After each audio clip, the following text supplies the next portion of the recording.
aboard Cameron Brandt. He's Director of Research at EPFR Global, joining us this morning. Cameron, great having you. Cameron, it's such a volatile environment. How are you managing to make fresh investments? Where are you making those fresh investments? How should one look at the marketplace right now? Well, just to remind you, my perspective comes from looking at an enormous universe of mutual funds and ETFs and their flows and allocations data. I think we're in a little bit of a transition point. Flows are still moving primarily to investor perceptions of the AI story, and that's a very mixed bag at the moment. But with oil prices creeping up, inflation is definitely playing a bigger role in investment decisions. We're seeing investors opt for shorter duration bond funds, taking steps, the classical steps to hedge against inflation, which means more money going into inflation-protected bond funds and physical gold funds. And I think waiting in the wings, I'm certainly watching to see how the yen dollar intervention and that overall story plays out. I'm certainly starting to see some of the commentary, if not the flows, focus more on what might happen if there's a major reversal of the yen carry trade. Cameron, hi, morning. We're seeing the U.S. yields inching up, and so is the Japanese yield as well. How do you look at the flows in this scenario? Are you seeing enough flows going into the fixed income market in the U.S. at this point? We are. I think in more normal times, I would be surprised by that. But I think with the long yield drought we had in the post-Great Financial Crisis period, and the fact that we have a growing body of retirees looking to shift into the relative security of fixed income, that the appetite for yield is holding up, I think, better than it might otherwise, given sort of the underlying fundamentals behind those 10-year Treasury yields. And certainly high-yield bond funds continue more often than not to attract solid inflows. So up to a point, as long as people don't get too spooked by some of the forces driving it, like the enormous U.S. deficits, I think the yield will be a mildly positive factor in the immediate future.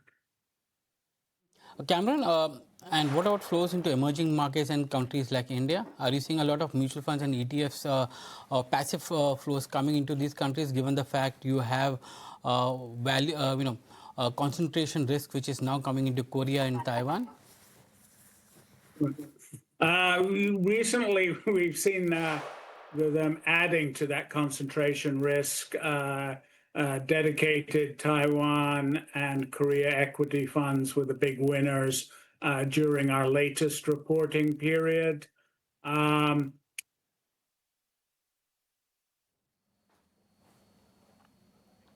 Okay, I believe we have him on a patchy line, but we'll get Cameron right back to give us that perspective. Concentration risk with the two big emerging markets AI plays. There was a bit more enthusiasm for diversified exposure.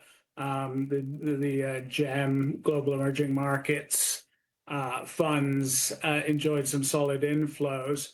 So people are certainly giving emerging markets a bit more of a look, but there a really sort of strong consensus other than AI is good has yet to emerge.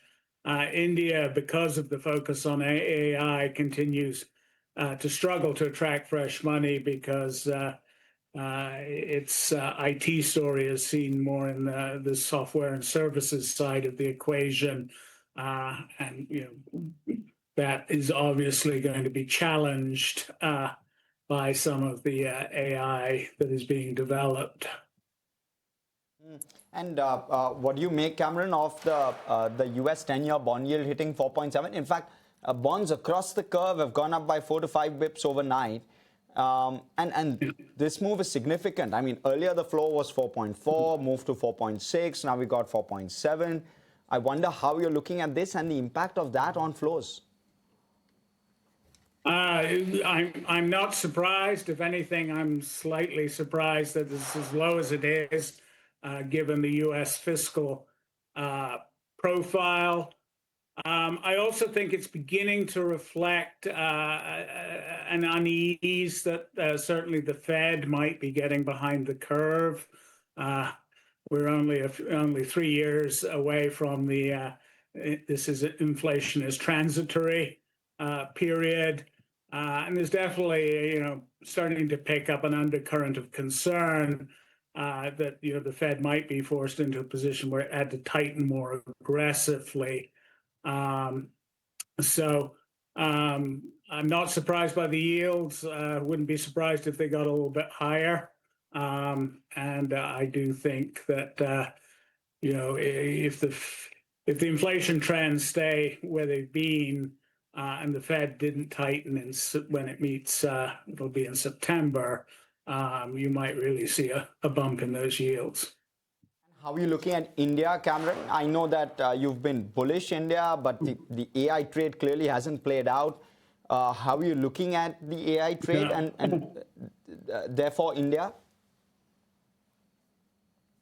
Well, the AI trade is certainly under pressure, but people aren't willing to really step back now. We have dips and people, certainly in terms of the mutual fund flows, move in swiftly to take advantage of what they're still seeing as entry points. But there's a lot of uncertainty on different levels, and I think when that crystallizes, India offers good value, and if it does crystallize, there's, I think, going to be a period of definitely sort of market correction, market turmoil, which will make India's more domestically oriented, relatively conservative story more attractive.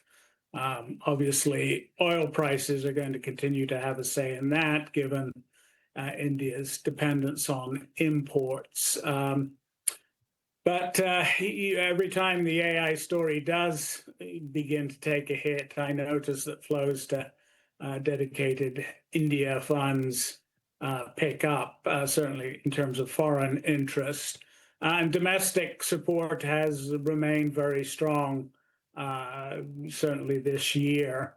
The domestically based India-focused funds continue to attract solid amounts of fresh money. Okay. And gold, silver, Cameron, very curious to know what the view there is, because you've seen, again, a very decent bounce up from the lows. Yeah.